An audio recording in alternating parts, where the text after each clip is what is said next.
आदरणीय दर्शकवृन्द नमस्कार, म विक्रम श्रेष्ठ। विशेष सन्दर्भमा यहाँलाई हार्दिक स्वागत छ। दर्शकवृन्द, कोभिड-19 को कारणले लथालिङ्ग बनेको सबै क्षेत्र, त्यसमध्ये सार्वजनिक यातायात अथवा सवारी साधनहरूको आवागमन पनि हो र अब नेपालमा त्यसको सञ्चालन सुरु भइसकेको छ।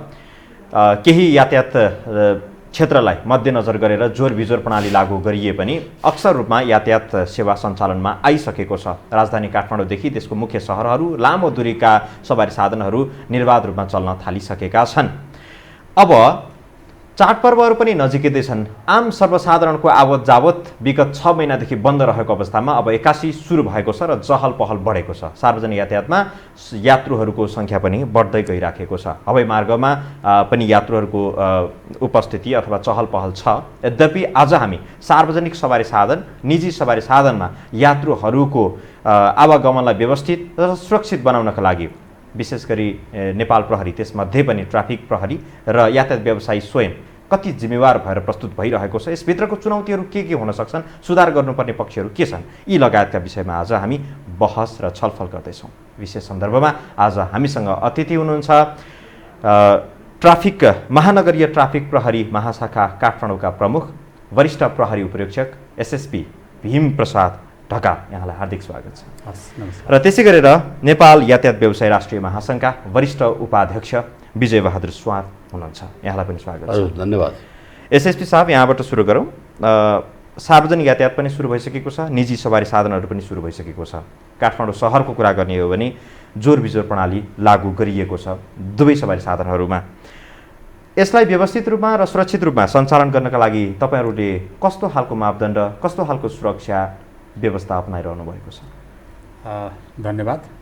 अब हामीले यो उपत्यकाको ट्राफिक व्यवस्थापनलाई विगतदेखि गर्दै आएका छौँ र अहिले कोभिडको सन्दर्भमा नेपाल सरकारबाट जुन पछिल्लो निर्णय भएको छ कि अस्ति 1 गतेदेखि लामो दूरी, मध्यम दूरी र छोटो दूरीका सार्वजनिक सवारी साधनहरू चल्ने भन्ने कुरा छ। र अर्को भनेको उपत्यकामा चाहिँ सार्वजनिक सवारी साधन र निजी सवारी साधनहरू जोरबिजोरमा चल्ने भन्ने कुरा आएको छ र त्यस अन्तर्गत विभिन्न प्रोटोकलहरूलाई चाहिँ हामीले हेर्नुपर्ने, त्यसलाई चाहिँ व्यवस्थापन गर्नुपर्ने, नियन्त्रण गर्नुपर्ने विषयहरू छन् र यो सबै कामको लागि हामीले चाहिँ हाम्रो जति जनशक्ति छ त्यसमा चाहिँ उपत्यकाभरिको ट्राफिक व्यवस्थापनलाई म्यानेज गर्नको लागि चाहिँ 152 ठाउँमा हाम्रो ड्युटी डिप्लोयमेन्ट छ। 46 ठाउँमा संयुक्त चेक पोइन्टहरू क्रियाशील छ डे टाइममा र रातिको टाइममा 39 ठाउँमा संयुक्त चेक पोइन्टहरू छ र त्यस्तै नाकाको सुरक्षा व्यवस्थालाई पनि हामीले चाहिँ अझ सक्रिय बनाएका छौँ र यसको अतिरिक्त आम पब्लिकलाई सचेतना जगाउने विभिन्न उपायहरू पनि हामीले गरिराखेका छौँ कि विगतदेखि नै जस्तो माइकिङ गरिदिने, प्लेकार्डहरू देखाइदिने, त्यहाँदेखि चाहिँ हाम्रा चाहिँ जुन एफएमहरूबाट, सोसियल मिडियाबाट, यहाँहरू जस्तो मिडियाको साथीहरूबाट यसको चाहिँ चेतनाका कुराहरू पनि सम्प्रेषण गर्ने कामहरू पनि गरेका छौँ र पछिल्लो आवरमा यहाँले देख्नुहुन्छ हामीले 60 वटा मुख्य चोकहरूमा कोभिड विरुद्ध जनचेतना जगाउने खालका होर्डिङ बोर्डहरू पनि ठाउँ-ठाउँमा राखेको छौँ र त्यस्तै गरिकन अहिले ट्राफिक व्यवस्थापनलाई सहयोग पुग्ने गरिकन ट्राफिक डमीहरू पनि हामीले 23 ठाउँमा राखेका छौँ र पछिल्लो समयमा अरू पनि हामी थप्दैछौँ भने यो सबै चाहिँ कामहरू गरेर हामीले यहाँको व्यवस्थापनलाई चाहिँ चुस्त दुरुस्त गराउने कामहरू गरिराखेका छौँ र यो सबै काम गरिरहँदाखेरि हामीले 3टा कुरा प्यारलली लगिराखेका छौँ कि पहिलो कुरा भनेको चाहिँ यो कोभिडबाट नागरिकलाई बचाउने खालको हाम्रो सम्पूर्ण ध्यान त्यहाँ केन्द्रित छ हैन। कसरी बचाउन सकिन्छ त? मान्छेलाई भेटघाट गरेर, चेतना फैलाएर, परिचालन गरेर, नियन्त्रण गरेर, समन्वय गरेर यी सबै खालको उपाय लागेर बचाउने काममा हामी क्रियाशील छौँ हैन। र कतिपय अत्यावश्यक वस्तु र सेवासँग सम्बन्धित भेहिकलहरूलाई सहजीकरण गर्ने र जसलाई रोक्नुपर्ने त्यसलाई रोक्ने, कारबाही गर्ने यावत कामहरू गरेर त्यो एउटा नम्बर 1। दोस्रो भनेको चाहिँ ट्राफिक व्यवस्थापन हैन। अब अहिले चाहिँ बाटोमा चाहिँ सवारी साधनहरू बढिराखेको चाहिँ अवस्था छ र त्यसलाई चाहिँ हामीले दुर्घटना रोक्नको लागि, ट्राफिक उल्लङ्घनको प्रवृत्ति रोक्नको लागि चाहिँ हाम्रो क्रियाशीलता त्यत्तिकै जरुरी छ र त्यसलाई पनि लगेको छौँ 2। र तेस्रो भनेको चाहिँ हामी अधिकृत जवानहरू जो 24 घण्टा हामी सडकमा छौँ र हामी पनि सङ्क्रमणबाट बच्नुपर्छ भन्ने कुरालाई पनि हामीले त्यत्तिकै ध्यान दिएका छौँ। भनेपछि यी तीनटा कुरालाई सँगसँगै ध्यान दिएर र यस तीनटा कुरामा चाहिँ सँगसँगै क्रियाशील भएर चाहिँ हामी अहिले काम गरिरहेछौँ। तपाईँले भन्नुभएको मध्ये तेस्रो बुदा मलाई अलिक महत्त्वपूर्ण लाग्यो, जस्तो आफै सचेत भएर सुरक्षा दिनुपर्ने अथवा जिम्मेवारी पुरा गर्नुपर्ने दायित्व तपाईँहरूसँग छ। अहिले काठमाडौँ महानगर क्षेत्रभित्र अथवा महानगरीय ट्राफिक प्रहरीको क्षेत्राधिकारभित्र खटिरहेका ट्राफिक प्रहरीहरूमध्ये कति सङ्क्रमित भए, कतिजना तपाईँहरू खटिरहनु भएको छ? अहिले अब आजको डाटा अनुसार चाहिँ हाम्रो 325 जति हाम्रो सङ्क्रमित भएको स्थिति छ र 250 जना रिकभर भएर आएको अवस्था छ र रिकभर भएर आइसके पछाडि 7 दिन जति फेरि रेस्ट गरिकन 125 जना जति चाहिँ ड्युटीमा फर्किसकेको अवस्था छ। निको रिकभर भएर रेस्ट गरेर फेरि ड्युटीमा खटिसक्नु भयो। त्यो सङ्ख्या कति छ? 125 जना।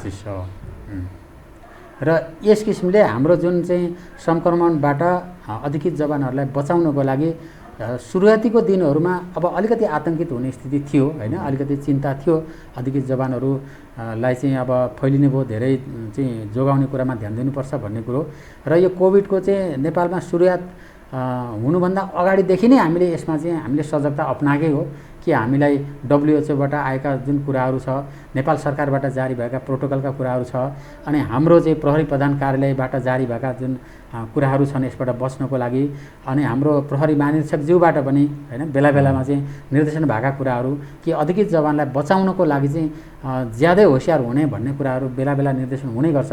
अब यो सबै कुराहरूलाई ध्यान दिएर हामीले अधिकृत जवानलाई बचाउनको लागि चाहिँ कार्यालयभित्रको एउटा पाटो र बाहिर ड्युटी गर्दा अर्को पाटो हैन, यसरी दुई पाटोमा हामीले चाहिँ यसलाई चाहिँ म्यानेज गर्ने काम गरेका छौँ। कि कार्यालयभित्रको कुरा गर्दा जस्तो कतिपय हाम्रा ट्राफिकका सेवाहरू अहिले स्थगित भएको अवस्था छ हैन, कि क्लास लिने कुराहरू अहिले स्थगित गरेको छ।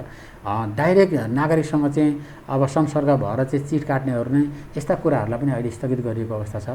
र त्यस्तै अब ड्युटी गर्दा पनि कम्तीमा 2 मिटर डिस्टेन्समा चाहिँ रहेर चाहिँ काम गर्नुपर्छ भन्ने कुरा सुझाइएको छ। र ड्युटी गर्नेहरूलाई मास्क, सेनिटाइजर, चस्मा, पन्जा लगायतका जति पनि चाहिने साधन स्रोतहरू कहीँ अपुग हुन दिएको छैन, रेगुलर रूपमा वितरण गरिएको छ। र फेस सिल्डहरू हैन त्यो लगायत जोगिनको लागि के साधन स्रोत चाहिन्छ त्यो कुराहरू प्रहरी प्रधान कार्यालयबाट पनि उपलब्ध भइरहेछ। त्यो पर्याप्त छ हैन, त्यसमा हामीलाई खाँचो भएको छैन। र त्यो कुरा चाहिँ खाँचो भयो भने तुरुन्तै यहाँ भन्ने कुरा पनि महानिरीक्षकज्यूबाट चाहिँ भइराखेको छ। र अर्कोतिर चाहिँ जो सङ्क्रमण चाहिँ लागेको जो हाम्रो चाहिँ अधिकृत जवानहरू छन् अब उनीहरूलाई टाइममै चाहिँ हैन त्यो PCR गराउने, अनि आइसोलेसनमा पनि हामीले चाहिँ बेला बेला गएर चाहिँ बुझ्ने, हेर्ने, फोनबाट बुझ्ने स्थिति के छ हैन। अनि आइसोलेसनमा चाहिँ डक्टरहरूले गर्ने चाहिँ जुन चाहिँ उहाँहरूले गरिरहनु भएको छ, जुन सेवा गर्नुभएको छ त्यो कुराहरू पनि उहाँहरूसँग पनि समन्वय गर्ने। अनि त्यस पछाडि आइसोलेसन पार गरेर आइसकेकोहरूलाई पनि 1 हप्ता हामीले चाहिँ रेस्टमा राख्ने त्यो व्यवस्था मिलाएका छौँ। र अर्को महत्त्वपूर्ण कुरा के छ भने कि हामीले चाहिँ अधिकृत जवानहरू जो भ्यालीमा छन् उनीहरूको घर डेरा भएको ठाउँबाट धेरै टाढाको युनिटमा पहिला ड्युटीमा जानु पर्थ्यो भने अहिले घर डेराकै छेउमा चाहिँ सडकमा चाहिँ ड्युटीको व्यवस्था मिलाएका छौँ कि त्यो चाहिँ धेरैतिर संसर्ग हुन नसकोस् भनिकन छेउमै चाहिँ ड्युटीको प्रबन्ध मिलाएको छ। ड्युटी आवर भनेको उनी कार्यालयसम्म आइरहन परेन, ड्युटी आवरमा ड्युटी गर्ने र घरमै लकडाउन हुने, डेरामै लकडाउन हुने एउटा त्यो प्रबन्ध मिलाएका छौँ। अर्को सिफ्ट सिस्टम पनि छ हामीले हैन, 15 दिनसम्म जस्तो कार्यालय हाम्रो महाशाखा बगीखानामा जुन कार्यालय छ त्यहाँ भएको होल जनशक्तिमा आधीलाई 15 दिन रेस्ट राख्ने र आधीलाई काम गर्ने हैन, अनि फेरि चाहिँ काम गरेको रेस्ट बस्छ, फेरि अर्को आउँछ, त्यसलाई त्यसरी मिलाएको छौँ। र भित्रको हकमा चाहिँ अब हामीले भित्र जुन कार्यालयको कामहरू अहिले हामीले 1 गतेबाट त चालु गरेका छौँ, तर एकदमै सोसियल डिस्टेन्समा राखेर त्यो गरेका छौँ। र भित्र चाहिँ जुन खाटहरूको प्रबन्ध पनि कम्तीमा 1 मिटरको डिस्टेन्स गर्ने, खाना खाने बेलामा पनि त्यसलाई चाहिँ ध्यान दिने, त्यहाँभित्रको मुभमेन्टको बेला पनि ध्यान दिने हैन, अनि त्यसलाई चाहिँ दैनिक जस्तो चाहिँ एरियालाई चाहिँ डिसइन्फेक्ट गर्ने। अनि त्यहाँभित्र हाम्रो एउटा स्वास्थ्य डेस्क पनि छ, उसले सबैको स्वास्थ्य परीक्षणहरू चाहिँ गरिरहने र होल सम्पूर्ण अधिकृत जवानहरूको अवस्थाहरूलाई चाहिँ म्यानेज गर्नको लागि हैन, त्यसलाई चाहिँ व्यवस्थित गर्नको लागि चाहिँ हाम्रो डिएसपीकै कमान्डमा एउटा कोभिड डेस्क नै खडा छ र उसले चाहिँ सम्पूर्ण रूपमा म्यानेज गर्ने कामहरू चाहिँ भइराखेको छ। र यस लगायत हामी अधिकृतहरूले चाहिँ कमान्डरहरूले चाहिँ ठाउँ ठाउँमा गएर चाहिँ भेटघाट गर्ने उहाँहरूलाई कि कस्तो छ अवस्था के छ, यी सबै कुराहरू चाहिँ गरिराखेका छौँ। त्यस्तो सिरियस बिरामी कोही हुनुहुन्छ त्यस्तो अवस्था अहिलेसम्म त्यो अवस्था छैन। 2-4 दिन चाहिँ ज्वरो खोकी हुने र अनि पछि ठिक हुने त्यो अवस्था भइराखेको छ र त्यसले चाहिँ एकदम सिरियस भएको अवस्था छैन। र अधिकृत जवानहरूमा सुरुको अवस्थामा अलिकति चिन्तित हुने अवस्था भए पनि अब अहिले आएर चाहिँ यो चाहिँ हामी प्रिकसनमा ध्यान दियौँ भने यो चाहिँ केही रहेछ भन्ने खालको एउटा मनोबल पनि छ। र अर्को कुरो यो अहिले राष्ट्रलाई आइपरेको एउटा विषम परिस्थिति हो र यो बेलामा चाहिँ हामीले चाहिँ खट्नुपर्छ। किनभने विगतमा पनि जस्तो 72 सालको महाभूकम्पमा पनि सुरक्षाकर्मीले जुन योगदान गर्यो, अब नागरिकको तर्फबाट त्यसको प्रशंसा भएको थियो। भनेपछि अहिले पनि एउटा विषम स्थिति छ। यो बेला नागरिकलाई चाहिँ सेवा गर्नुपर्छ भन्ने भावना चाहिँ मूल रूपमा सबैले चाहिँ बोकेको छ र त्यो बमोजिम हामीले काम गरिरहेको छ। र अब नेपाल प्रहरीभित्र सङ्गठनको संरचना अनुसार प्रहरीले अब माथिबाट आएको आदेशलाई पूर्ण रूपमा परिपालन गर्नु त्यो कर्तव्यभित्र पर्यो। त्यस हिसाबले प्रहरी जवानहरू अधिकृतहरू फिल्डमा खटिरहनु भएको छ, जिम्मेवारी निभाइरहनु भएको छ। उहाँहरू निर्देशन अथवा आदेशलाई पालना गरेर खटिनु आफ्नो ठाउँमा छ र स्वयं प्रहरी अधिकृतहरूमा चाहिँ त्यो उत्साह कति छ अथवा कतै उहाँहरूमा एउटा हतोत्साहित हुने त्यो खालको भावनाको विकास त भएको छैन? त्यो स्थिति छैन। त्यो के छ भने हामी कमान्डरहरूको काम नै त्यही हो कि सम्पूर्ण अधिकृत जवानहरूको चाहिँ कस्तो छ मनस्थिति, कुन चाहिँ उसमा छन् भन्ने कुराहरू हामीले बारम्बार बुझ्या पनि हुन्छौँ होइन। अर्को कुरो यो अवस्थामा अब हाम्रो प्रहरी महानिरीक्षकज्यूबाट पनि बेला बेला आएर सबैलाई भेटघाट गर्ने होइन, एउटा उत्साह जगाउने त्यो कुरा हुन्छ। र अर्को भनेको चाहिँ अघि नै मैले भने कि एउटा मुलुकलाई चाहिँ सङ्कट आएको बेला हामी अटोमेटिक खट्नुपर्छ भन्ने भावना छ कि अब यो बेला हामीलाई चाहिँ लाए अराए भन्ने होइन कि हामीले त्यसभित्र पनि म्यानेज गरेका छौँ कि अब जस्तो क्वारेन्टाइनमा रहने कुराहरू छ, आइसोलेसनमा चाहिँ बस्ने विषय भयो। अनि आइसोलेसनबाट आइसकेपछि पनि 1 हप्ता चाहिँ रेस्टमा बस्ने कुराहरू र त्यसपछि पनि एकदमै आराम साथ र सुरक्षित तवरले ड्युटी म्यानेज गर्ने कुराहरू, त्यसमा हामीले एकदमै ध्यान दिएका छौँ। अब हामी यातायात व्यवस्थाको अथवा कसरी सञ्चालन भइराखेको छ, यसलाई कसरी व्यवस्थित गर्छौँ भन्ने विषयमा चर्चा गरौँ। हामीसँग वरिष्ठ उपाध्यक्ष हुनुहुन्छ नेपाल यातायात व्यवसाय राष्ट्रिय महासङ्घको विजय बहादुर स्वान। तपाईँबाट कुरा गरौँ। अहिले लामो दूरीको छोटो दूरीको सार्वजनिक यातायात पनि सुरु भइसकेको छ। अहिले कति मात्रामा तपाईँका सार्वजनिक सवारी साधनहरू गुडिराखेका छन्, कति प्रतिशत गुडिराखेका छन् र सर्वसाधारणको जुन चाप छ, यात्रुहरूको चाप छ, त्यसलाई हामीले धान्न सकेको छ कि छैन? यस्तो हो, अहिले प्रस्तुतिमा तपाईँले भन्नुभयो यो अर्बन क्षेत्रमा त 50% भेहिकल मात्र चलेको छ, त्यसमाथि पनि त्यो किसिमको भोल्युम छैन। तर यो सम्पूर्ण संरचना हामीले हिजो विगतदेखि के भनिरहेको थियो नेपाल यातायात व्यवसाय राष्ट्रिय महासङ्घले भने यो जिल्लामा मात्र चलाउने अवस्थाले चाहिँ सार्वजनिक यातायात सस्टेन हुँदैन र नागरिकले पनि सुविधा पाउँदैन। यो बिचमा कहाँ ल्याप्सेस भयो हामीले बारम्बार गभर्मेन्टलाई भन्दाखेरि यो 1 गते हेरे पहिले नै खोल्नु पर्थ्यो। है सरले एसएस साहबले पनि भन्नुभयो यो स्वास्थ्य प्रोटोकललाई कायम गरेर सहज रूपले गयो भने यो त्यत्रो ठुलो इस्यु होइन, महामारी चाहिँ हो यो भन्न खोजे होइन, महामारी नै होइन। कतिपय मिडियामा सुनिन्छ कहाँ महामारी यो के हो भनेर भन्छ, तर त्यो चाहिँ हामीले त्यो आउँछु होइन, महामारी चाहिँ हो। तर यसको असर कति अहिले उदाहरण आयो नि त, 300 चान्चुनहरू ट्राफिक प्रहरीलाई चाहिँ लाग्यो, त्यसमा 125 जना काममै फर्किरहनु भइसकेको छ। के मतलब भने सुरुमा ज्वरो र खोकी बाहेक उहाँहरूलाई केही देखिएन। भन्नुको अर्थ के भने यसको प्रभाव कतिको छ त यो महामारीको।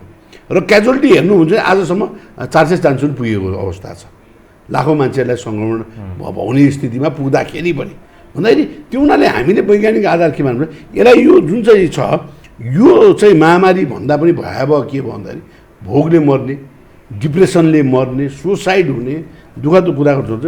हाम्रा श्रमिक साथीहरू 16 साथीहरू दाङमा अस्ति भर्खर पोइजन खाएर आफ्नै गाडीभित्र आत्मदाह गर्नु। यही उपत्यकामा यही तनावले गर्दाखेरि गाडीको किस्ता गर्न नसकेका कारणले खोलामा हाम फालेर मृत्यु चाहिँ वहन गर्नुभयो। भनेपछि कति कुन चिज चाहिँ भयावहतिर गयो भन्ने कुरा चाहिँ अब स्टेट चाहिँ तिरतिर सोच्नुपर्ने बेला आयो।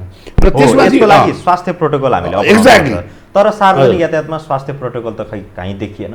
सरकारले अब चाहिँ सिटमा दूरी कायम गर्ने अथवा आधा मात्रै यात्रु बोक्ने भन्ने बाहेक तपाईँहरूले गर्नुपर्ने यो बस पार्करमा सेनिटाइजर भेटिन, बस पार्करमा पानीको व्यवस्था छैन, शौचालयको राम्रो व्यवस्था छैन, अनि प्रोटोकल कहाँनिर एउटा कुरा कहाँ छ भन्दाखेरि केन्द्रीय बस पार्कमा छ, त्यो हामीले न्युज सप्रेसन गर्दाखेरि पनि गलत मेसेज हामीले पनि दिनुहुन्न होइन केन्द्रीय बसपामा हिजो बिहान म अनुरोध गरेँ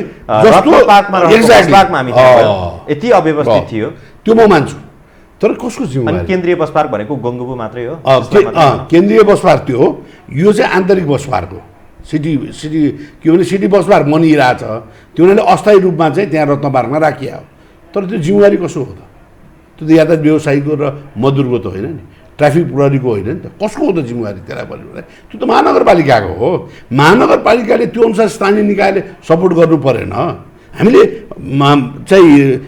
मन्त्रालय अस्ति भर्खर पनि हामी गर्दै मन्त्रालयमा बस्छौँ यो सुरुवात गर्ने भन्दा यस हिसाबले हामी सबै स्टेक होल्डर बसेर हामीले यही भने हो हामीले हाम्रो तर्फबाट सुझाव दिँदा स्थानीय निकायलाई चाहिँ अब एक्टिभ गर्नु पर्यो त्यसमा हामीले सुझाव दिएको महासङ्घबाट सुझाव दिएको कुरा के भन्दाखेरि जिल्ला जिल्लामा सिडिओको अन्तर्गत छ अहिले पनि कानुन जति सबै अधिकार प्रत्यायोजन गरिरहेको छ सिडिओलाई बन्द गर्न सक्ने रोक्न सक्नेदेखि जोर बिजोर यी सबै कानुनको अधिकार दिएको छ सिडिओलाई त्यो हामी अवगतै छौँ तर मुख्य कुरा के हो भन्दाखेरि त्यो मात्र भएन अब व्यवस्थापनमा पनि त्यो ध्यान दिनु पर्यो कानुनी लट्ठी मात्रै चलाएर भएन अब चाहिँ काम चाहिँ के त यातायात सञ्चालन गर्ने व्यापार गर्ने कमाउने त्यति मात्रै हो नागरिक प्रति अब यस्तो म मेरो पाटोमा म आउँदैछु तपाईँहरूको काम चाहिँ केही पनि छैन होइन यस्तो हो म मेरो पाटोमा आउँदैछु हाम्रो ठुलो जिम्मेवारी छ त्यो कुरा सही भन्नुभयो विक्रमजीले सही भन्नुभयो हामीलाई दिएको प्रोटोकल अनुसारको जुन मापदण्ड छ हरेक नागरिकले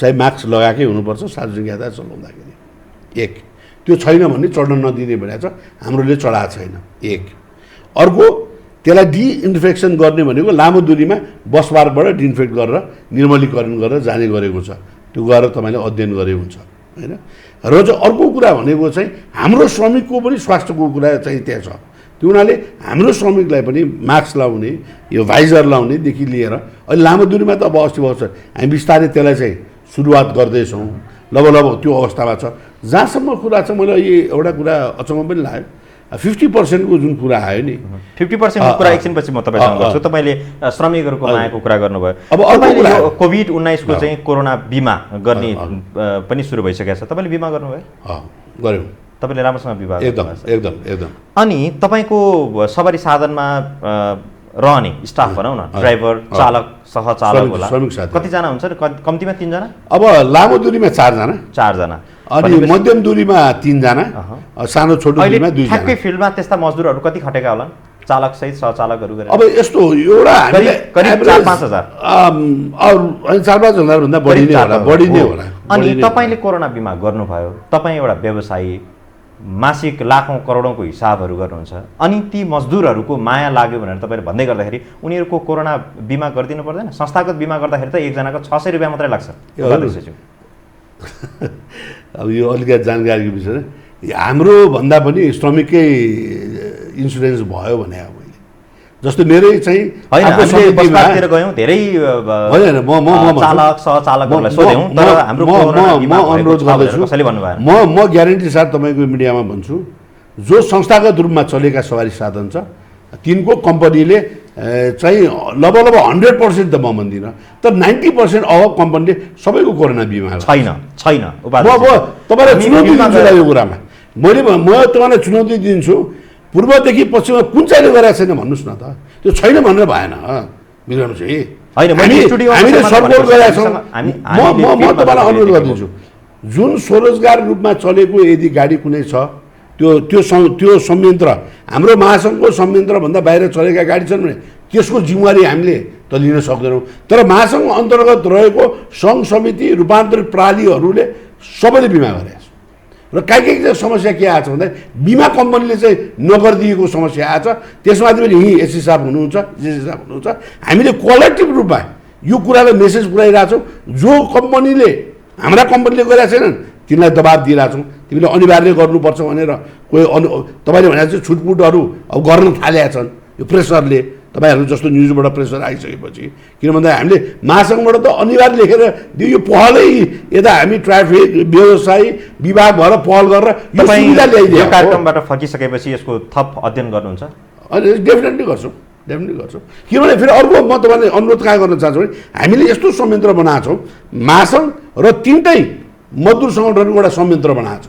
त्यो हुनाले मजदुरको बिमा भएन भनेपछि आवाज कसले अरोज गर्छ भन्दाखेरि ती सङ्गठनहरूले गर्छ, किन उनीहरूको त नेटवर्क छ नि त मजदुरमा। तिनवटा सङ्गठनहरू, एउटा काङ्ग्रेसको, एउटा पूर्व एमाले, एउटा माओवादी पूर्व माओवादीको, तिनवटा नेतृत्वहरू हामीसँग अट्याच भएर काम हामी गरिरहेछौँ। त्यसमा ट्राफिक प्रहरी महाशाखा अनि यातायात व्यवस्था विभाग हामी संयुक्त रूपमा काम गरिरहेछौँ। फेरि आउँछु, उहाँले जुन खालको प्रोटोकल अपनाइराखेका छौँ भनेर उहाँले भन्नुभयो एसएसपी साहब, त्यो देखिन्छ? तपाईँहरू त फिल्डमा हुनुहुन्छ, प्रत्यक्षदर्शी अथवा यसको मूल्याङ्कन गर्ने पहिलो आँखा, पहिलो फ्रन्टमा रहेर हेर्ने त तपाईँहरू। अब यो जुन विषय छ अहिले प्रोटोकललाई चाहिँ राम्रोसँग मान्ने भन्ने कुरा यो विगतदेखि नै सबैमा चाहिँ के भने सबैले चाहिँ मान्नुपर्छ भन्ने विषय भइआएको हो। र अहिले संस्थागत रूपमा चाहिँ जुन 1 गतेबाट यो अहिलेको स्थितिमा हामी अगाडि बढ्दैछौँ होइन। यो चाहिँ लामो दूरीको, छोटो दूरी र मध्यम दूरीको गाडी सञ्चालन हुने र त्यो चाहिँ स्वास्थ्य प्रोटोकल र सामाजिक दूरीको कुरालाई चाहिँ पालना गर्ने भन्ने कुरा भएको छ। र यो सम्बन्धमा चाहिँ व्यवसायी, मजदुर, ट्राफिक, यातायात व्यवस्था विभाग हामी धेरै चरणमा चाहिँ छलफलमा बस्यौँ। मन्त्रालयमा पनि बसियो, विभागमा पनि, र सबैको छलफलबाट चाहिँ यो सम्बन्धी एउटा यो मापदण्ड निर्देशिका पनि आइसकेको छ होइन। र यसमा चाहिँ के छ भने कि यातायात व्यवस्था विभागको के जिम्मेवारी हो, ट्राफिकको के हो, व्यवसायको के हो, मजदुरको के हो, स्थानीय तहको के हो भन्ने सम्बन्धमा यो नेपाल सरकारबाट जुन भएको निर्णय छ त्यसलाई विस्तृत रूपमा चाहिँ यसमा चाहिँ के भने अलिक इलाबोरेट गरेर चाहिँ यसलाई चाहिँ व्यवस्था गरिएको छ। र यो सम्बन्धमा हामी सबै व्यवसाय, मजदुर, ट्राफिक व्यवस्था विभाग सबै जानकार छौँ र यसलाई चाहिँ एक्ज्याक्ट रूपमा पालना गर्नुपर्छ भन्नेमा सामूहिक प्रतिबद्धता छ सबैको होइन। र नीतिगत तहमा त्यो भइसकेपछि हामीले फेरि ग्राउन्ड लेभलमा पनि त्यसलाई कार्यान्वयनमा लानको लागि जस्तो हिजो मात्रै पनि हामी व्यवसायीहरूसँग, मजदुरहरूसँग चाहिँ हाम्रो महाशाखामै मिटिङ बोलाएर चाहिँ बस्यौँ कि यो मापदण्ड निर्देशिकामा यसलाई चाहिँ एक्ज्याक्ट रूपमा कार्यान्वयन गर्नुपर्छ भन्नेमा एउटा सामूहिक प्रतिबद्धता भएको छ। एक दोस्रो, आज पनि हामी चाहिँ व्यवसाय र मजदुरहरूसँग फेरि हिजो छुटेको आज हामी फेरि अर्को महासङ्घसँग बस्यौँ र त्यो कुरा भएको छ। र अब हामीले उहाँहरूलाई के अनुरोध गरेका छौँ भने कि यो कोभिडको विषय चाहिँ सबैले जिम्मेवारी लिने विषय हो र यो निर्देशिकामा पनि यसमा जिम्मेवारीको चाहिँ कुराहरूलाई काउन्ट गरेर हेर्ने हो भने 17वटा जिम्मेवारी व्यवसायिक कम्पनीहरूको छ। के जिम्मेवारी छ? जिम्मेवारीहरू अब यसमा चाहिँ जुन त्यो गाडीलाई चाहिँ डिसइन्फेक्ट गर्ने कुराहरू छ, सफाई गर्ने, चालक सहचालकले चाहिँ मास्क लाउने, पन्जा लाउने, फेस सिल्ड लाउने कुराहरू छ, सेनिटाइजरको प्रयोग गर्ने कुराहरू छ, अब सामाजिक दूरी कायम गर्ने विषयहरू छ होइन। अनि त्यस्तै चाहिँ काहीँ खाना खाने ठाउँहरूमा पनि त्यहाँ सामाजिक दूरीका कुराहरू चाहिँ पालन गर्ने कुराहरू छ। व्यवसायहरू चाहिँ त्यो खाना खाने ठाउँ, जमघट हुने ठाउँमा चाहिँ व्यवसाय, स्थानीय तह, स्वास्थ्य निकाय, ट्राफिक, प्रशासन सबैको चाहिँ अनुगमन टिम बन्ने कुराहरू यसमा उल्लेख भएको छ। र त्यस्तै यहाँ भित्रको हकमा पनि सबैले चाहिँ आफ्नो जिम्मेवारी निभाउनुपर्छ भनेर यसमा धेरै कुराहरू उल्लेख छ। र त्यो उल्लेख भएको कुराहरू उहाँहरूले पालन अब यो विषय चाहिँ उहाँहरूले बुझ्नु भएको छ, उहाँहरूसँग हाम्रो समन्वय पनि भइरहेको छ, उहाँहरू एकदमै सकारात्मक हुनुहुन्छ। र यो चाहिँ फेरि 2-4 दिन भयो यो सुरु भएको, यो सुरुवातीकै दिन पनि छ, केही समस्याहरू आएका छन्, हामीलाई रिपोर्ट पनि भएको छ, त्यसलाई हामीले सम्बोधन पनि गरेका छौँ होइन। र हाम्रो मातहत युनिटहरूले पनि उहाँहरूको लेभलमा भनौँ न, हामीले चाहिँ हिजो अस्ति मात्रै पनि 10-15 ठाउँमा चाहिँ लोकल लेभलमा चाहिँ मिटिङहरू गऱ्यौँ कि त्यहाँ चाहिँ काउन्टरको मान्छे पनि, व्यवसायी पनि, मजदुर पनि सबै बोलाएर ल यसरी चल्नुपर्छ है अब यो कुरा भन्ने कुराहरू चाहिँ हामीले भनेका छौँ। र मलाई के आश छ भने अब भोलिका दिनबाट यो कुरो अझ प्रभावकारी रूपमा लागू हुनेछ, ल लागू गर्न जरुरी पनि छ। र व्यवसायीहरू जिम्मेवार हुनुहुन्छ उहाँले भनिसक्नु भएको छ र त्यो जिम्मेवारी कुरो चाहिँ फिल्डमा देखिनुपर्छ भन्ने हाम्रो आग्रह हो होइन। र त्यो उहाँहरूलाई पर्ने समस्यामा हामी तयार छौँ कि उहाँहरूलाई कुन गुनासो छ, समस्या छ, जुन कुरो हामीले समाधान गर्नेमा हामी तयार छौँ, माथि लगिदिनेमा हामी लगि पनि राखेका छौँ होइन। त्यो कुरो हाम्रो छलफलमा पनि भएको छ। र म के आशा गर्छु भने कि यो यसमा चाहिँ हामीले अरू विषय जस्तो यो ट्राफिकै मात्रै हो, यो उसको मात्रै हो भन्ने विषय होइन, यो संयुक्त समन्वयमा। त्यस कारणले यो स्वत रूपमा उहाँ हामी सबै भएर बनाएको मापदण्ड हो फेरि होइन, सबैको सल्लाह सुझावले भएको कुरा छ। र ती कुराहरू चाहिँ फिल्डमा देखाउन जरुरी छ, किनभने अहिले सङ्क्रमण बढिराखेको अवस्था छ होइन। बढिराखेको अवस्थामा अब नेपाल सरकारले पनि व्यवसायीहरू, मजदुरहरूको हितलाई ध्यानमा राखेर यो गाडीहरू चाहिँ चल्न दिने निर्णय गरेको छ र किन भन्दा एकातिर यो भोकको समस्या रह्यो, अब अर्कोतिर चाहिँ यो रोगबाट बच्ने कुरो पनि छ यी दुईटालाई सँगै चाहिँ हामीले ध्यान दिनुपर्ने अवस्था छ र ध्यान दिँदाखेरि हामी सबै जिम्मेवारबाट अगाडि बढ्नुपर्ने हुन्छ र हामीले उहाँहरूलाई के भनेको छौँ भने कि हामीले चाहिँ यो पालन नगरेको भनेर कानुनी कारबाही गर्न नपरोस्, त्यो गर्नुभन्दा अगाडि तपाईँ हामी आफैले यो पालन गरेर देखाऊँ भन्ने कुरा चाहिँ हामीले भनेका छौँ मिटिङहरूमा। र भोलि अब हाम्रो फिल्डमा पनि उहाँहरूबाट चाहिँ भोलिका दिनहरूमा यसलाई अझ राम्रोसँग चाहिँ हुनेछ र कहीँबाट नागरिकबाट गुनासो आउने अवस्था हुने छैन भने हामी चाहिँ त्यो आशावादी छौँ। उपाध्यक्षज्यू, अब तपाईँको अहिले चर्चा आलोचना एक प्रकारले तपाईँलाई सचेत गराउनको लागि पनि हो, यो नकारात्मक प्रश्न मात्रै मलाई होला कि तपाईँहरूले पालना गर्नुभएको अक्षरशः पालना गर्नुभयो कुन मुद्दालाई भने भाडा दर दोब्बर बनाउने यो विषयलाई तपाईँहरूले अक्षरशः पालना गर्नुभयो, तर सिट क्षमता विशेष गरी यो चाहिँ छोटो दूरीका काठमाडौँ उपत्यकाभित्र चल्ने माइक्रो बसहरू अथवा साना गाडीहरूमा चाहिँ सिटको दूरी राख्ने अथवा एक सिट खाली राख्ने भन्ने यो नियमलाई, यो मापदण्डलाई चाहिँ तपाईँहरूले राम्रोसँग पालना गर्नु भएन भन्ने आरोप गुनासो छ। यस्तो हो, अब 100% मैले अहिले पनि बिन्ती गरेँ 100% सबै पर्फेक्ट छ भनेर म भन्न चाहदिनँ। तर के हो भन्दाखेरि अहिले एसएस साहबले भन्नुभयो यो एक्लै पक्षको जिम्मेवारी होइन, मेन कुरा हामीले सर्भिसको लागि दिइरहेको छ पब्लिकलाई। त्यो हुनाले अहिलेको यो कोभिडमा के भने सेल्फ अवेरनेस, हामी आफै सेल्फ अवेरनेस भएनौँ भने हामी यो रोगसँग सँगसँगै जुझ्न सक्दैनौँ। त्यो हुनाले अहिले सरले पनि भन्नुभयो सरकारले किन चाहिँ ओपन गर्यो, जब यत्रो कोरोना बढिरहेको अवस्थामा झन् लकडाउन गर्नुपर्ने भन्ने हो नि त।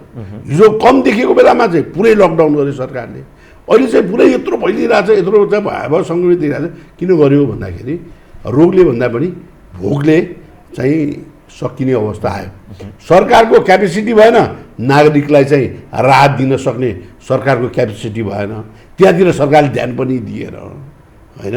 र अर्को कुरा के हो भन्दाखेरि नेपालको इकोनोमी चाहिँ धराशय भइसक्यो, लुकाउने कुरै छैन। मलाई भन्दा पनि अझै अर्थविज्ञलाई ल्याएर सोध्नु होला, नेपालको अर्थतन्त्र डामाडोल भइसक्यो। अब दात्री निकायले पैसा दियो भने यो बाँच्छ, नभए बाँच्दैन। र अर्को उपाय के भन्दाखेरि अब यो सार्वजनिक यातायात नचलाइकन इकोनोमी रन नहुने भयो। फेरि एउटा यथार्थ कुरा के हो भन्दाखेरि जति पनि पूर्वाधारहरू छन् नि, यो चाहिँ सबै चिज फ्याक्ट्री, यो पसल जे छन् प्राइभेट पूर्वाधारहरूको मुख्य आधार भनेकै पब्लिक ट्रान्सपोर्ट हो। पब्लिक ट्रान्सपोर्ट रन नभएसम्म कुनै पनि आर्थिक क्रियाकलाप हुँदैन, यो विगतमा देखिसक्यो। उपत्यकामा खुल्दाखेरि पनि केही भएन नि त। तर अब चाहिँ के भन्दाखेरि यो 2-3वटा चिजलाई लिएर सरकारले गरेको कुरा हो। र हामी पनि कहाँ भन्दाखेरि हाम्रो पनि बाध्य अहिले 50% भाडा भन्नुभयो नि, हामीले मागे भाडा होइन, त्यो हामीसँग कन्सल्ट गरेर बनाइएको भाडा पनि होइन। हामीले त अहिले पनि भनिरहेको छौँ पुरै क्यापेसिटी अनुसार चलाउनुपर्छ, सस्तो प्रोटोकल कायम गर्नु, जस्तै प्लेनमा कायम भएको छ त्यस्तै हामीले पनि कायम गरेर चाहिँ पुरामा जानुपर्छ। र पब्लिक फेरि हाम्रो गाडीमा चाहिँ चढ्ने भनेको हजुरको चाहिँ निम्न मध्यम वर्ग र मध्यम वर्गै हो, उहाँहरू झन् प्रताडित हुनुभयो। तर एउटा राहत चाहिँ के भयो भन्दा यसले चाहिँ दैनिकीलाई सहज बनायो, दैनिकीलाई सहज बनायो, भार पऱ्यो नि त जनतालाई, त्यो जनतालाई भार दिनु हुँदैन भन्ने पक्षमा हो हामी।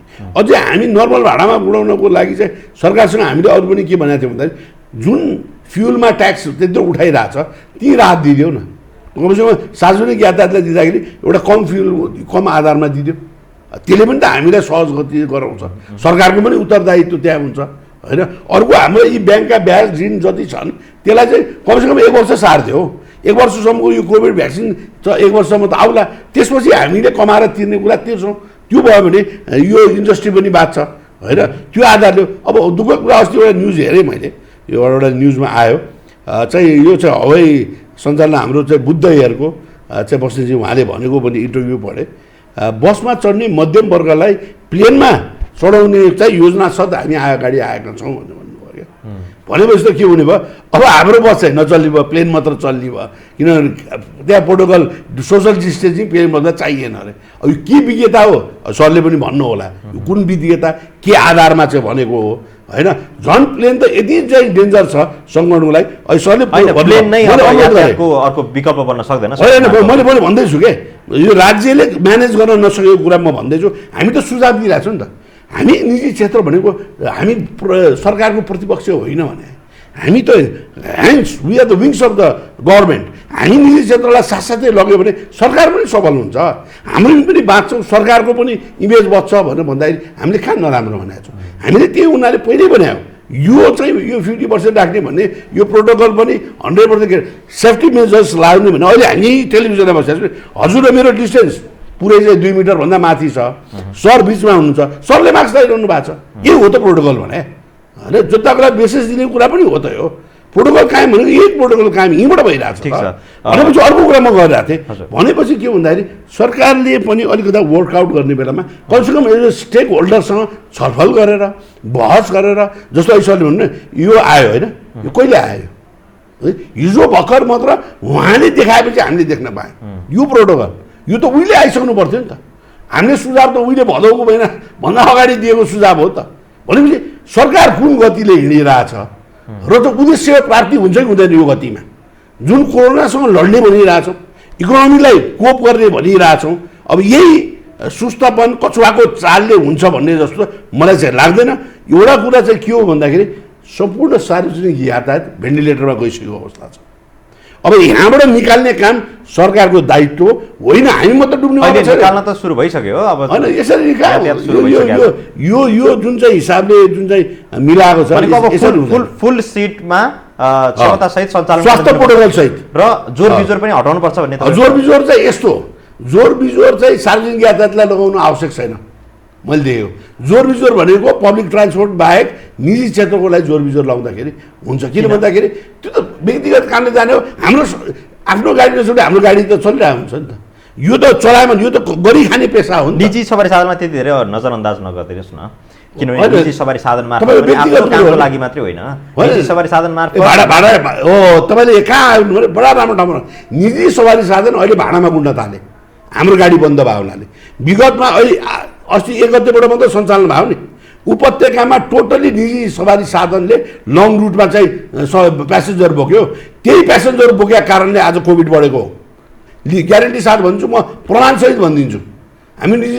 तर आज मिडियामा तपाईँको मिडियालाई भनेन, मिडियामा के आइरहेछ, यो सार्वजनिक यातायात चलायो हुनाले यो त सङ्क्रमण बढ्यो अरे।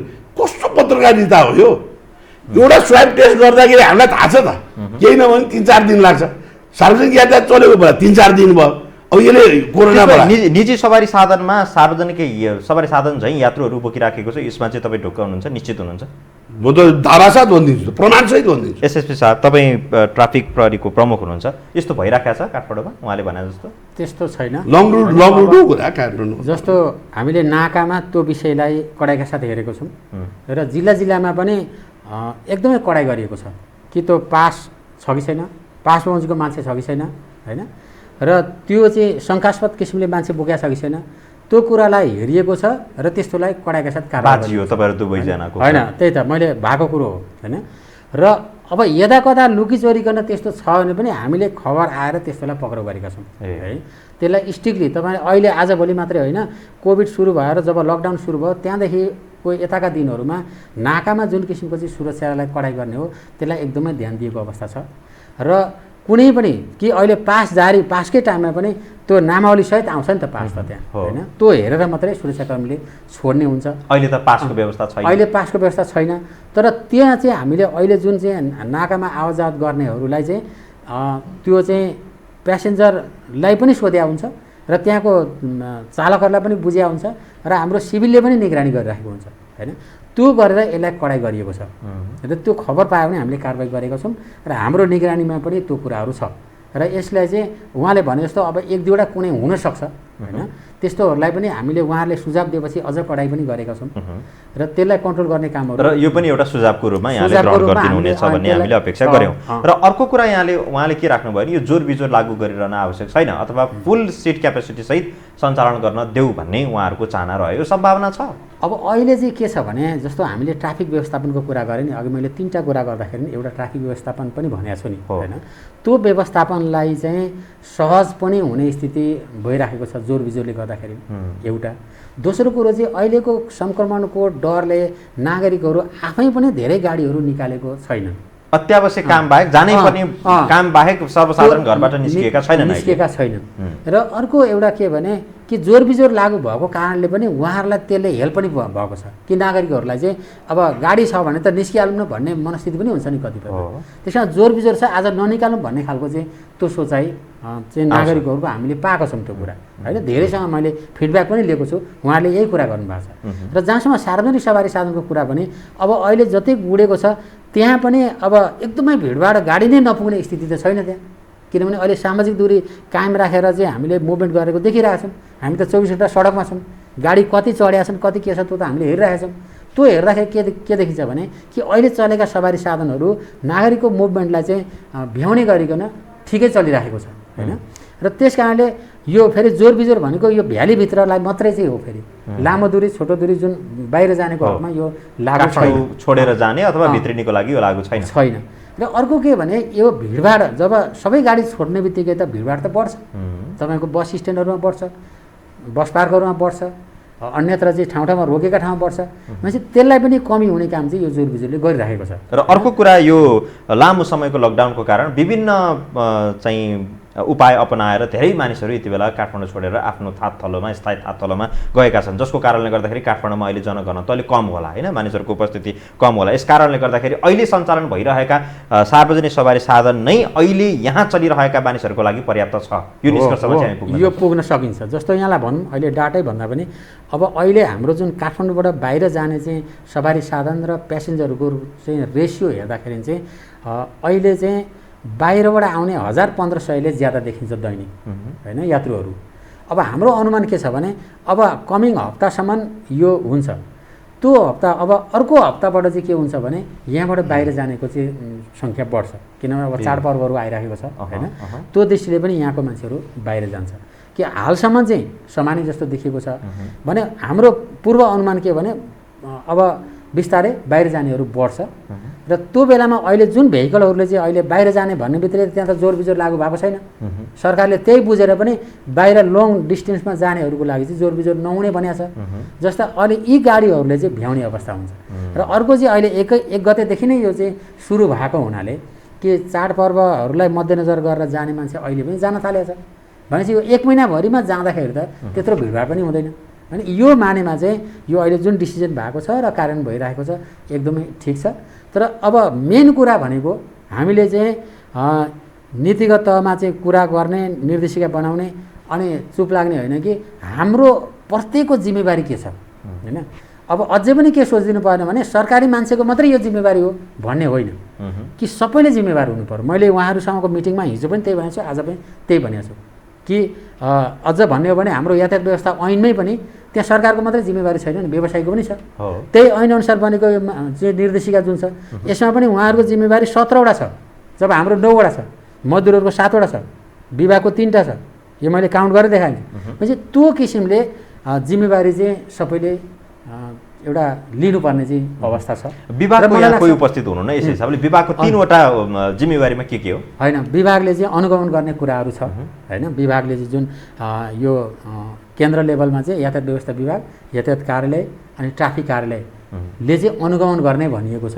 अनुगमन भइराखेकै होला त्यसमा। अब यो दोस्रोमा के छ उहाँहरूको? दोस्रो भनेको जहाँ चाहिँ अब लङ डिस्टेन्सको गाडीहरू जान्छन् र ठाउँ ठाउँमा खाना खाउने ठाउँ हुन्छ, रोकिने ठाउँहरू हुन्छ, भिडभाड हुने ठाउँमा चाहिँ त्यहाँ पनि चाहिँ अब यातायात कार्यालय र प्रशासन होइन, यातायात कार्यालय छैन भने प्रशासनले अनि ट्राफिक प्रहरी, स्थानीय तह, व्यवसायी, मजदुर सबैले त्यहाँ चाहिँ अनुगमन गर्ने भन्ने कुराहरू छ। र अर्को कुरो भनेको हामी अहिले यो जिम्मेवारी वहन गरिरहँदाखेरि केही समस्या भयो केही भयो भने उहाँले त्यसको गाँठो बोकाइदिने, त्यसमा चाहिँ सहजीकरण गरिदिने होइन। त्यो कुराहरूमा उहाँले चाहिँ गार्जनसिप चाहिँ निभाउने भन्ने कुराहरू छ। त्यसो भए मैले कार्यक्रमको सुरुवातीतिर निकालेको विषय बस पार्कतिरको सरसफाइको कुरा, सेनिटाइज गर्ने विषय, यी कुरा चाहिँ कसले हेर्ने त? यो त लथालिङ्ग देखिन्छ बस पार्कतिर हेर्न गयो भने सोसियल डिस्टेन्स भनेको कहाँ? म त के भन्छु भने जस्तो यो विषय उहाँहरूसँग छलफल पनि भएको छ कि आफ्नो जुन छ व्यवसायीहरूले साधन चलाउने भनिसकेपछि त्यो ठाउँ चाहिँ अब यो अर्कोले आएर गरिदियोस् भन्ने भन्दा पनि त्यसलाई आफूले समन्वय गरेर जस्तो स्थानीय तहसँग हामी समन्वय गर्न सक्छौँ होइन कुनै कुरा अटोमेटिक हुने होइन जस्तो मैले हाम्रो ट्राफिकको काम पनि हामीलाई तोकिएको काम मात्रै गर्ने भने केही पनि चल्दैन तर हामीले धेरैसँग समन्वय गर्नुपर्छ नि होइन अब व्यवसायहरू पनि अझ उहाँहरू त व्यवसाय चलाउनमा सँगसँगै भनौँ आफ्नो चाहिँ संस्थाहरू खोलेर एकदमै त्यो काममा क्रियाशील हुनु भएकोहरूलाई चाहिँ समन्वय गर्न झन् सजिलो छ म त उहाँलाई अनुरोध गर्छु कि स्थानीय तहसँग यहाँले समन्वय गरेर त्यो डिसइन्फेक्ट गर्ने कुराहरूमा सक्रिय हुनु पर्यो होइन आज मैले मिटिङमा पनि भनेको छु कि म स्थानीय तहलाई भनेर मेन बस पार्क एरियातिर हामी त्यो एरियालाई होइन सर्वसाधारण कसैले मेरो हातमा फोहोर लाग्यो जस्तो छ भनेर यसो धुनु पर्यो भने एउटा न पानीको व्यवस्था छ न साबुनको व्यवस्था छ त्यो अवस्थामा हिँड्नु परिरहेको छ नि त यो अवस्था छ त्यसैले अब यसलाई चाहिँ के भन्छु भने म चाहिँ यो अहिलेको विषम परिस्थितिमा यो उसको काम यसको काम भने यो मोटामोटी गाइडलाइन हो क्या यो भने तर हामी सबै जिम्मेवार हुनु पर्यो म एउटा व्यवसाय छु मेरो गाडी जाँदैछ भने त्यो गाडीको आसपासको कुरा एरिया पनि डिसइन्फेक्ट गर्ने मेरो जिम्मेवारी हो त्यो गाडीलाई डिसइन्फेक्ट गर्ने मेरो जिम्मेवारी हो मेरो स्टाफहरूलाई चाहिँ किन स्टाफकै सुरक्षाको लागि हो नि त त्यो त होइन त्यो कुराहरू गर्नु पर्यो र उहाँहरूलाई कोही समस्या भयो भने जस्तो हामी ट्राफिक होइन उहाँहरूको सुरक्षाको लागि उहाँहरूको सहजीकरणको लागि त्यो पनि हामी क्रियाशील छौँ र हामीले समन्वय गरेर अगाडि बढौँ भनेका छौँ अब यो निर्देशिकामा जुन आएको कुरा त्यसमा केही समस्या आयो भने हामी फेरि छलफल गरेर बस्न सक्छौँ तर मेरो भनाइ के हो भने कि अहिलेको अवस्थामा चाहिँ हामीले चाहिँ हाम्रा यो उसको भन्ने भन्दा पनि समन्वय गरेर ग्राउन्ड लेभलमा यसलाई एक्ज्याक्ट रूपमा पालना गरौँ त्यो भयो भने हाम्रो मजदुर पनि सुरक्षित व्यवसाय पनि सुरक्षित ट्राफिक पनि सुरक्षित नागरिक पनि सुरक्षित सवाल त त्यो हो नि त कोभिडबाट सबैलाई सुरक्षा गर्ने विषय हो नि त यो त्यस कारण यसमा सबै मिलेर जानुपर्छ र त्यो कुरा चाहिँ देखिनु पर्यो फिल्डमा होइन देखिनु पर्यो जस्तो हाम्रो ट्राफिक डिप्लोयमेन्ट भएको छ होइन भ्यालीभित्र पनि छ बाहिर राजमार्गमा ठाउँ ठाउँमा छ तपाईँ यहाँबाट चाहिँ विराटनगर काँक्राबिटा पुग्नु भने सबभन्दा धेर देखिने भनेको ट्राफिक र प्रहरीको अफिस नै हो होइन उनीहरूले त ठाउँ ठाउँमा हेरिराखेको छ नि त र यहाँ पनि जहीँ हेर्नुहोस् अहिले हामी चाहिँ जहीँ पनि उपस्थित छौँ तर उपस्थिति नभएको ठाउँमा चाहिँ होइन कतिपय चाहिँ अब व्यवसायले चालकले त्यहाँ चाहिँ मान्छे हालिदिने होइन अलिकति पैसाको लोभमा त्यहाँ भिडभाड गरिदिने या चाहिँ बेसी भाडा लिइदिने त्यो कुरा चाहिँ हुँदैन भन्ने हाम्रो चाहिँ अपेक्षा छ होइन र अर्को विषय एसएसपी साहब अब काठमाडौँमा अथवा लामो दूरीका सवारी साधनहरू यति बजेदेखि यति बजीसम्म सञ्चालन गर्ने भन्ने त्यस्तो केही समयावधि छ अथवा काठमाडौँमा कति बजेसम्म रातिको समयमा कति बजीसम्म सार्वजनिक यातायातहरू गुडिरहेका छन् अब अहिले हामीले चाहिँ के छ भने जुन मालवाहक गाडीहरू हुन्छन् निर्माण सामग्री बोकेकाहरू त्यो चाहिँ ठुलो साइजको हुनाले तिनीहरू चाहिँ अब दिउँसोको टाइममा बिहान या बेलुकाको पिक आवरको टाइममा ती आयो भने झनै एक्सिडेन्ट बढ्ने सम्भावना हुन्छ त्यो कारणले उनलाई चाहिँ बेलुका राति 9 बजेदेखि 4 बजेसम्मलाई हामीले त्यो टाइम तोकेका छौँ कि त्यो टाइममा अरू सबै गाडी हुँदैनन् त्यो चाहिँ निर्माण सामग्री बोकेका चाहिँ गाडीहरू नाकाबाट इन हुने र यहाँ काम सकेर फर्किने त्यो टाइम त्यसरी तोकिएको छ होइन र अरू जुन साना मिनी ट्रक टाइपकोहरूलाई दिउँसोको टाइममा चक्रपथभन्दा बाहिरतिर मुभमेन्ट गर्ने भनेर हामीले त्यसरी म्यानेज गरेका छौँ जुन विगतमा पनि हामी त्यो गरेका छौँ होइन र जुन रिङ रोड भित्रको एरियाहरूमा चाहिँ जुन साना गाडीहरू जुन चलिरहेको छ त्यसलाई मोटामोटी त्यसरी चाहिँ हामीले म्यानेज गरिराखेको छ सार्वजनिक यातायात चाहिँ अनि सार्वजनिक यातायातहरू सबैतिर चल्छन् त्यसमा कति बजेसम्म चल्छन् होइन चल्छ उहाँहरूको स्वेच्छामा होइन राति 12 बजीसम्म चल्या हुन्छ उहाँहरूको स्वेच्छामा जतिखेर होइन उहाँहरूलाई एकदम जतिखेरसम्म चलाउनुहुन्छ तर अब त्यो चलाउँदाखेरिलाई अब त्यही हो त्यसमा चाहिँ प्रोटोकलका विषयहरूलाई चाहिँ ध्यान दिएर ती गाडीहरू चलाउन् भन्ने कुराहरू हाम्रो विजयजी अब तपाईँलाई यहाँनिर प्रश्न कि मानिस यति बेला 7:30 8 बजे आफ्नो कार्यालय सकिएर कतै घर जानु पर्यो भने अथवा त्यो समयमा बाहिर निस्किनु पर्यो भने सार्वजनिक यातायात भेट्न एकदम मुस्किल छ त्यतिखेर ट्याक्सी नै चढ्नुपर्ने अवस्था छ यात्रु नपाएर तपाईँहरूले साँझको समयमा यसरी सवारी साधनहरू चलाउनु भएन कि यसमा अरू कुनै कारण छ यसमा 2-3वटा कुरा छ पहिला के बुझ्नुपर्छ भन्दाखेरि सार्वजनिक यातायात चल्ने भनेको पब्लिकको लागि हो जब तपाईँको चाहिँ व्यापारिक हब न्युरोड जस्तो ठाउँ 7 बजे बन्द हुन्छ पसल ठुल्ठुलो मलहरू 8 बजे बन्द हुन्छ हो तपाईँको चाहिँ रेस्टुरेन्टहरू 9 बजेभन्दा अगाडि बन्द हुन्छ अनि कसको लागि हामीले सार्वजनिक यातायात चलाउने पहिला त सिटी अलाइभ हुनु पऱ्यो के जुन सिटी अलाइभ हुन्छ त्यो अनुसारको म्यानेजमेन्ट हामीले गर्ने हो अब डेड सिटीमा अनि गाडी चलाउने कि भूत बोक्न चलाउने हामीले होइन त्यसको लागि विकल्प ट्याक्सी पनि त सार्वजनिक सवारी हो त ट्याक्सीलाई पनि ट्याक्सी छुट्टै प्राइभेट गाडी हो ट्याक्सी पनि सार्वजनिक सवारी हो इमर्जेन्सी पर्नेहरूलाई त्यही दिने सेवा भनेको ट्याक्सीले दिएको छ फेरि तपाईँको ट्याक्सी चलाउनलाई त ठुलै आँट जोगाउनु पर्ने हुन्छ अब यस्तो हो त्यसमा मैले मान्छु आई अग्री इन द्याट तर दोषी हामी मात्र हो सबै दोष चाहिँ हामी व्यवसायी हामी मजदुरको मात्र हो स्टेट कहाँ छ? 10 वर्ष भयो भाडा समायोजन नभएको, अनि त्यो पनि जिम्मेवारी हाम्रो कि जिम्मेवारी दिनु पऱ्यो नि त। भाडा समायोजन गर्ने अधिकार व्यवसाय महासङ्घलाई भन्नु थियो, हामी टाइमले भाडा समायोजन गरिदिन्छौँ, प्रविधि साथ म्यानेज गरिदिन्छौँ। 10 वर्षसम्म नगर्ने अनि त्यसको आरोप चाहिँ बिचरा ट्याक्सी ड्राइभर व्यवसायलाई लगाउने भने यस्तो यो जस्टिफाई हुँदैन हेर्नुहोस् विक्रमजी। तर अहिलेको अवस्था त्यो होइन। अहिले भाडाका बारेमा डिस्कस गर्ने, अहिले चाहिँ अरू चिज नाफाका बारेमा डिस्कस गर्ने बेला होइन। यो देशै होइन, भाडासम्म जाने अहिले अवस्था होइन। मैले तपाईँलाई के भन्नु, सरकारको लागि 8, 8:30, 9 बजीसम्म चलाइदिनु भयो भने त नर्मली चल्छ। नर्मली 7, 7:30, 8 बजीसम्म चल्छ। त्योभन्दा उता चाहिँ गाडी चल्ने अवस्था छैन। किनभने सिटी नै सुत्छ भने, सहरै सुतिसक्यो, अब कहाँ गाडी चलाउने भने। विगतमा नगरपालिकाले महानगरपालिकाले ट्राई गरे हो यो रात्रिकालीन चल्नुको लागि, सक्सेस भएन नि त। ग्रान्ट समेत दिए उसले चाहिँ। ल अब त साझा यातायात पनि सञ्चालनमा आउँदैछ होइन। अब हेरौँ कति दिन चल्छ साझा। हिजो पनि विगतमा देखाएको थियो, हेरौँ। सस्टेन हुनु पऱ्यो के, पब्लिक ट्रान्सपोर्ट सस्टेन हुने वातावरण गभर्मेन्टले गर्ने हो। अझै विश्वमा त पब्लिक ट्रान्सपोर्ट भनेको त सरकारले चलाउने हो। हामी जस्तोले त जहाँ सरकारले सेवा पुर्याउन सक्दैन निजी क्षेत्र त्यहाँ जाने हो। तर नेपालमा ठ्याक्कै उल्टो छ। सम्पूर्ण सार्वजनिक सवारी निजी क्षेत्रको लगानीमा छ, सरकारको 1 रुपियाँ लगानी छैन। खालि ट्याक्स उठाउनुको लागि मात्र बनेको चिज हो र सार्वजनिक यो सार्वजनिक सवारी अहिलेको युगमा भनेको बेसिक निड्स हो। तपाईँलाई एजुकेसन जति जरुरत छ, तपाईँलाई स्वास्थ्य जति जरुरत छ, तपाईँलाई खाद्यान्न जति जरुरत छ, तपाईँलाई सेल्टर जति जरुरत छ, यो सार्वजनिक यातायात पनि त्यति नै जरुरत। अहिले बेसिक निडमा आइसक्यो सार्वजनिक यातायात। खोइ कहाँ छ बहल? उदाहरण हेर्नुहोस्, इन्फ्रास्ट्रक्चरको लागि बजेटिङ कति हुन्छ? खरबको बजेट हुन्छ। तर यातायात व्यवस्था विभागको लागि म्यानेजमेन्ट गर्न कति रुपियाँ दिइन्छ? करोडमा दिइन्छ। अनि व्यवस्थापन हुन्छ? ध्यान जान पर्यो। पहिला इच्छा शक्ति हुनु पर्यो सरकारको। अब मसँग एक आधारमा जानु पर्यो। समय छ विजयजी। अब चाडपर्व नजिकै छ, यात्रुहरूको चहल पहल बढ्छ, काठमाडौँ छोडेर बाहिर जाने सर्वसाधारणको सङ्ख्या बढ्ला, अघि पनि कुरा आयो। अब यसको लागि तपाईँहरूको तयारी के छ, पूर्व तयारी? पहिला त अहिले हामी एसएसआरले कति राम्रोसँग भन्नुभयो उहाँले, किन भन्दा हामी भर्खर खुल्या छौँ होइन। र यो कोभिडको अवस्था हिजोको दसैँ होइन। दसैँ त मै यातायातमा आयो 20 वर्ष भयो, 15 वर्ष त महासँगमै बसिया भयो। हरेक वर्ष दसैँ आएको छ र हरेक वर्ष म्यानेज गरेको छ। तर दसैँको बेलामा सधैँ गुनासो किन हुन्छ भन्दाखेरि यो दसैँ भनेको यो नर्मल अवस्था होइन। एकैचोटि तपाईँको 20औं लाख मान्छे एउटा समयमा जाँदाखेरि त्यो म्यानेज गर्न सकिँदैन कि सरकारले यो चाहिँ चाडबाडको लागि पनि छुट्टै चाहिँ 2-4 हजार बस किनेर राख्नु पर्यो। अब त्यो निजी क्षेत्रले त गर्न सक्दैन। दसैँका लागि मात्र बस राख्नु भन्ने सक्दैन। हामीले अपनाइराखेका छौँ, यही प्रोटोकलमा हामीले सक्दैनौँ, गर्न सक्छौँ? सक्दैनौँ।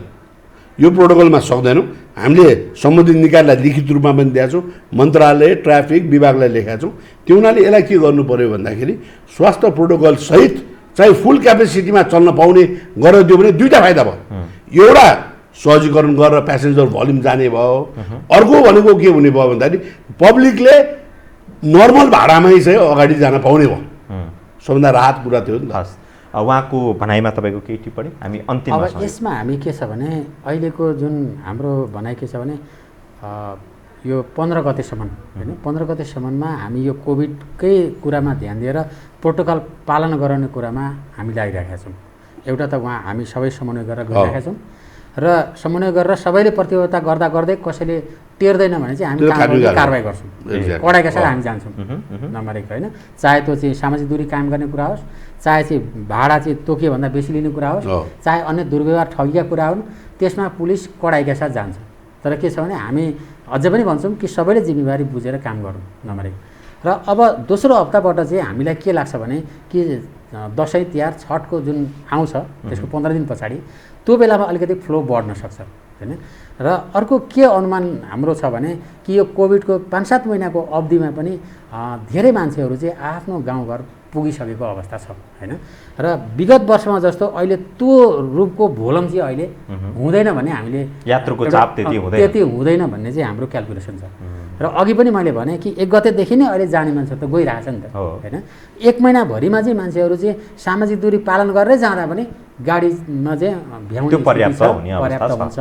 र 15 गतेदेखिलाई चाहिँ हामीले एउटा छुट्टै अहिलेदेखि नै हामीले योजना बनाउँदैछौँ कि त्यो दिनदेखिलाई हामी ट्राफिक प्रहरीले गर्ने कुराहरू अनि हामी उहाँहरूसँग फेरि मिटिङ बस्दैछौँ होइन त्यो दसैँ तिहार छठ सुरक्षा योजनाको लागि व्यवसायीहरूसँग मजदुरहरूसँग बसेर के गर्ने त होइन हाम्रो हेल्प डेस्कहरू आवश्यक हुन्छ माइकिङ गर्नुपर्ने हुन्छ प्रचार प्रसार गर्नुपर्ने हुन्छ गाडीहरूको दुर्घटना कमी गर्नको लागि हाम्रो छुट्टै योजनाहरू चाहिँ कार्यान्वयन गर्नुपर्ने हुन्छ र कालोबजारी हुने बढी भाडा लिने यी सबै कुरालाई कन्ट्रोल गर्नको लागि हाम्रो चाहिँ स्पष्ट मेकानिजम बनाएर 15 गतेदेखिलाई हामी क्रियाशील हुन्छौँ र त्योभन्दा अगाडिको पाटोमा चाहिँ मैले अघि भने कि कोभिडबाट जोगाउने कुरा र ट्राफिक व्यवस्थापन गर्ने कुरा अनि हाम्रा अधिकृत जवानलाई बचाउने कुरामा हामी लागिरहेका छौँ। हस्, यहाँ दुवैजनालाई धेरै धेरै धन्यवाद, एकदम अमूल्य समय दिनुभयो र छलफलमा सहभागी भइदिनु भयो। यहाँलाई पनि धन्यवाद। यहाँलाई पनि धन्यवाद। आदरणीय दर्शकवृन्द, उहाँहरू हुनुहुन्थ्यो एकजना महानगरीय ट्राफिक प्रहरी कार्यालय काठमाडौँका प्रमुख वरिष्ठ प्रहरी उपरीक्षक एसएसपी